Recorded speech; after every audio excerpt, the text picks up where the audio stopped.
Indian G D P growth increase ಆಗ್ತಾ ಇದೆ. It's almost 8% and inflation ಕೂಡ almost zero ಇದೆ. But rupee hitted all time low. It's as per reports today is 90.5 rupees. But ಇಲ್ಲಿ ನನ್ನ question ಏನಂದರೆ, is it rupee getting very weaker or dollar is getting very strong? ವರ್ಲ್ಡಲ್ಲಿ uncertainties increase ಆಗ್ತಾ ಇದೆ. Like war ಆಗಲಿ, trade tensions ಆಗಲಿ, economic slowdowns ಆಗಲಿ, ಇಂಥವೆಲ್ಲ ತುಂಬ ಜಾಸ್ತಿ ಆಗ್ತಾಯಿದೆ.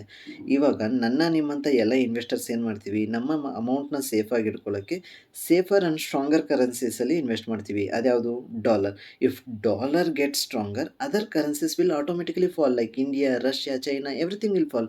ಇಲ್ಲಿ ವರಸ್ಟ್ ಪಾರ್ಟ್ ಏನಂದರೆ, India is the only currency which fell by 6%. ಜಾನ್ವರಿಯಿಂದ 6% ಬಿದ್ದಿದೆ Indian currency. Indian economy is growing, but the problem ಏನಂದರೆ, ಇಲ್ಲಿ ನಮ್ಮ ಇಂಡಿಯಾ ಬಂದುಬಿಟ್ಟು ನೆಟ್ ಇಂಪೋರ್ಟರ್ ಕಂಟ್ರಿ. ಏನಿದು ಆಯಿಲ್, ಗೋಲ್ಡ್, ಫರ್ಟಿಲೈಸರ್, ಎಲೆಕ್ಟ್ರಾನಿಕ್ಸ್ ಇವೆಲ್ಲವನ್ನು ನಾವು ಮೇಜರಾಗಿ ಇಂಪೋರ್ಟೇ ಮಾಡ್ಕೊಳ್ಳೋದು. ಆ್ಯಂಡ್ ನಾವು ಇಂಪೋರ್ಟ್ ಮಾಡೋದೆಲ್ಲ ಪ್ರತಿಯೊಂದು ಡಾಲರ್ಸಲ್ಲೇ ಪೇ ಮಾಡಬೇಕು ಅವ್ರಿಗೆ. If rupee value falls, automatically import bill will increase.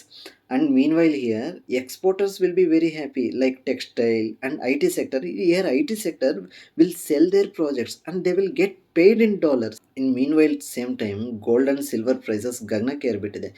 Gold prices are holding close to their highest level in all. ಇವತ್ತಿನ ಪ್ರಕಾರ ಸಿಲ್ವರ್ ಪ್ರೈಸ್ ಬಂದುಬಿಟ್ಟು 1 kg 2 ಲಕ್ಷ ರೂಪಾಯಿ ಆಲ್ ಟೈಮ್ ಹೈ ಹಿಟ್ ಆಗಿದೆ. ಇಲ್ಲಿ gold and silver prices increase ಆಗೋದಕ್ಕೆ 3 ಕಾರಣ ಇದೆ. ಒಂದು, U S Fed rate cuts, ಇನ್ನೊಂದು ಸಾಫ್ಟ್ನಿಂಗ್ ಯು ಎಸ್ ಡಾಲರ್, ಇನ್ನೊಂದು ಗ್ಲೋಬಲ್ ಟೆನ್ಷನ್ಸ್ ಇನ್ಕ್ರೀಸ್ ಆಗ್ತಾ ಇದೆ.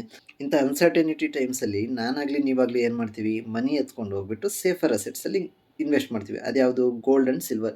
ಯಾವಾಗ ಎಲ್ಲರೂ ಅದರಲ್ಲಿ ಇನ್ವೆಸ್ಟ್ ಮಾಡೋಕ್ಕೆ ಹೋಗ್ತಾರೋ, ಡಿಮ್ಯಾಂಡ್ ಆಟೋಮೆಟಿಕ್ಕಾಗಿ ಇನ್ಕ್ರೀಸ್ ಆಗಿ ಪ್ರೈಸ್ ಕೂಡ ಇನ್ಕ್ರೀಸ್ ಆಗಿಬಿಡುತ್ತೆ. This is Manu explains smart topics simple explanation.